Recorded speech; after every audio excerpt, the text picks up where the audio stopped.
Welcome to this word by word presentation. I'm Nigel Jones, and together today we're going to be looking at quite a small word, at least by its letterage, but we're going to explore what it actually means, at least biblically and in our lives day by day. And that word is love. Love is, and that brings on the question, love is what? Well, I'm often asked that question, how would you explain love? And generally, I flippantly maybe say you don't actually explain love, you display love. Love is something you display. It becomes a problem in the English language because we do only have one word for love, don't we?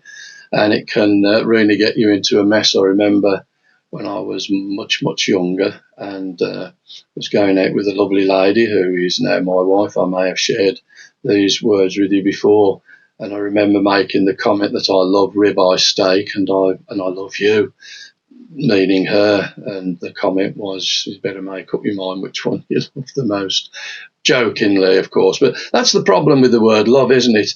I love my car, I love my holidays, I love a steak dinner, I love my wife, I love my mum, I love my dad, and on it goes. And we've only got that one word, L-O-V-E, love. Used a lot, but does it really mean anything if we're not careful, if we don't display exactly what it means as well? And that problem arises in the Bible when that word's used. So during this video, we're going to actually be looking at that word and how it is portrayed in the Bible. The Greek language, which we will have had the words translated from, actually have at least 4 words for love. And those words are phileo, which means the love of other people, particularly when in groups of people. So you could argue, for argument's sake, a group of church people, the congregation, they will have phileo love. They all love each other and they've got a common cause kind of thing. In the old language, which obviously isn't PC correct now, it would be called like a brotherhood, wouldn't it? Sisterhood or whatever, where people work together for a common cause, but there is a love between them and that cause. So that would be phileo.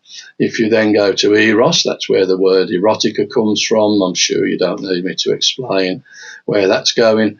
And then you've got a strange word, storge, which is a familiar love, which means it's around mums and dads and brothers and sisters. That love that would be between the family both ways, as your mum and dad love you and we love them. That's where that word storge comes in. And then the big one, which is the one that's used most in the Bible, but does get complicated at times when it switches between the others, is, and this depends on where you come from in the world, agape or agape. And that's God's love, perfect love. And it's the love that he shows us in everything he does for us. But it's actually also the love we should replicate and show him. And actually we show other people as well. So that's agape. And that comes over big time in our reading today. The reading we're going to look at will be familiar for many of you. It's 1 Corinthians chapter 13, verses 4 to 8a. Now, by way of introduction, first of all, the 8a. When we're quoting references in the Bible, the first part of it, 1 Corinthians, if it happens to be Genesis, Exodus, Leviticus, or Matthew, Mark, Luke, that refers to the book or the letter. So that's the first place you would look for Old Testament, New Testament. The first part, 1 Corinthians 13, means it's the first letter to the Corinthians. And the Corinthians were people who lived in Corinth, very much as if you haven't gathered now, I'm from Birmingham and would probably be classed by some as a Brummie. If you were from Liverpool, maybe you would be called a Scouser or Geordie from Newcastle or whatever lovely terms they give people. And hopefully most people respect where they come from and honour their names and where they're born. So Birmingham, Brummie, Corinthians, Corinth. 1 Corinthians, the first letter to the people of Corinth, the Corinthians. The next number, 13, that will be a chapter number, and by the chapter number we can then be a bit more precise where we're looking. And then the next number after that are the verses. If we were just looking at one verse, it could be Genesis chapter 1, verse 1, or we could be looking at 5 verses, Genesis chapter 1, verses 1 to 4, 5, 6, or however many verses it is we're looking at. In this case, it's 1 Corinthians 13, and we're going to begin at verse 4 through to 8a. Now, that might be something you haven't heard of before, A. The reason that's put in there is to help us be exact. So, for example, if a verse has 2 or 3 sentences in that verse, we letter them A, B, and C. If it's got just one sentence in there, it would be 8. If there's 2 sentences, it'd be 8, A and B. And if there's 3 sentences, it'd be A, B, C, and so on if there's more than that. And the reason we do that, sometimes we only want to look up to a certain point and then stop. And I think you'll realise where we're stopping in this particular reading is because it's quite a powerful finish, and then it goes on to say other things which aren't at this point for the study we're going to do here. So what I'll do is I'll put those words up on the screen for you in a moment so you can all follow them through if you haven't got a Bible with you.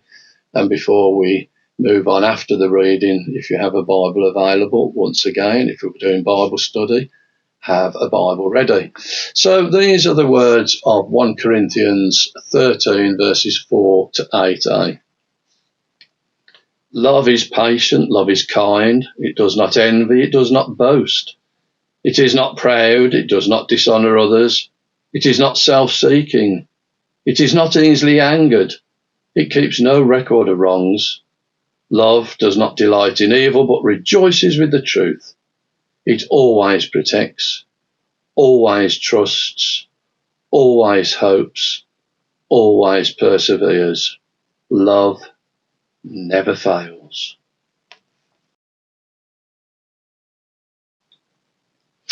So there we have it, 1 Corinthians 13 verses 4 to 8a.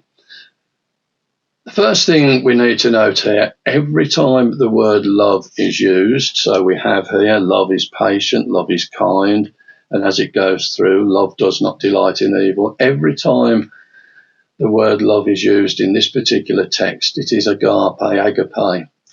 And that word, as I said earlier in the introduction, is God's love. So what we're actually getting here is Paul writing to the people of Corinth. They were playing it up a little bit and he was elsewhere. And typically, I hope you realise he wouldn't be able to just jump in a taxi, jump on a coach, a plane, a boat, a helicopter or wherever and just zap back to wherever he was or wherever he'd helped set up a church. So he sent letters, and this is the first letter. He wrote 2 letters, although actually we believe there may have been a third one because there are some words in the text which say in my previous letter, but that's for another study. He wrote this letter back to them. The church had been set up. They weren't doing probably living how they should do and living by God's example. So he sent them a letter, and this is an extract from that letter, particularly focusing on love.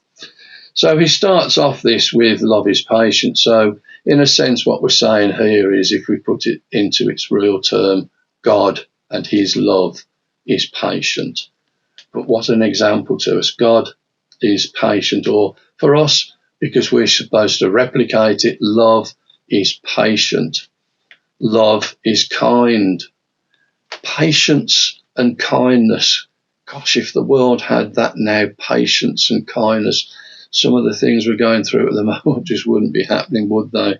And I think already at the beginning of this particular text, you can see it's opening up a great channel for prayer here, isn't it? Love is kind. Love is patient. Love is kind. It does not envy. It does not boast.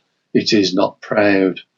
How many things Paul is saying in these few verses is unbelievable. And when you break it down and look at it literally word by word, and repeat them over, how extraordinary to pluck out of the air some words like this that 2,000 years ago he wrote down explaining what love is, when we struggle with it today. We certainly struggle with it, displaying it, but even trying to explain it. Love is patient, love is kind, it does not envy, it does not boast, it is not proud, it does not dishonour others, it is not self-seeking, it is not easily angered. How many of us can say those are relevant to our daily lives?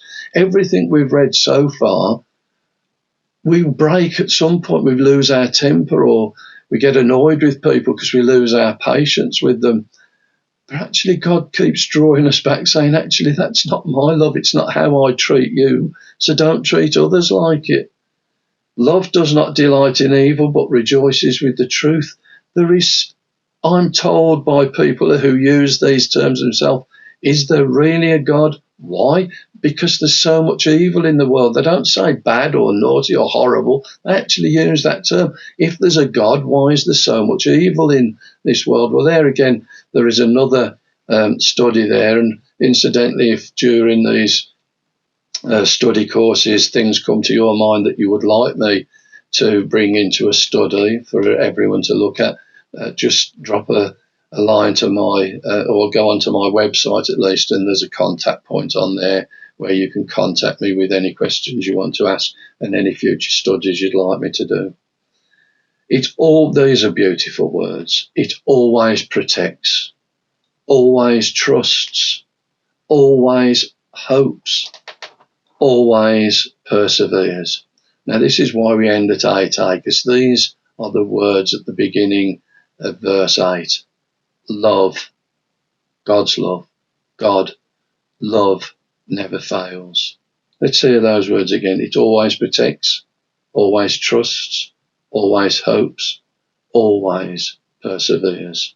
Love never fails. What I'm going to leave you with is a bit of a challenge. Chapter 13, 1 Corinthians 13, let's get that right, 1 Corinthians 13, verses 4 to 8a. Only a few verses.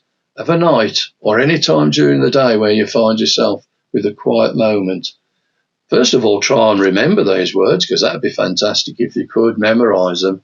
Or if you can't, write them down on a card or something, carry it round with you. And if you're somewhere and you've got the Bible, open the Bible, have a bookmark in there and mark the page so you can open it straight to it.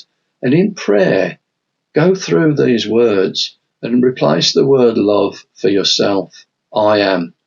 Or if I was saying it, Nigel, that I am patient. I am kind. I don't envy. I don't boast. I'm not proud. I don't dishonour others. I'm not self-seeking. I'm not easily angered. And when you've gone through all that, if you get past the first two or three words, but go through it all. And then when you've done that, give it to God and say, I've let you down so much, Lord. This is your God. This is your love. And I haven't portrayed it today. When I did this, when I did that, when I acted like this, I not only let you down, I harmed other people. Please forgive me and help me when I rise tomorrow to make sure I'm a better person than I was today. Just remember, we're trying to replicate Jesus in this world. So, Heavenly Father, help us to be more like Jesus and less like ourselves. God bless you all.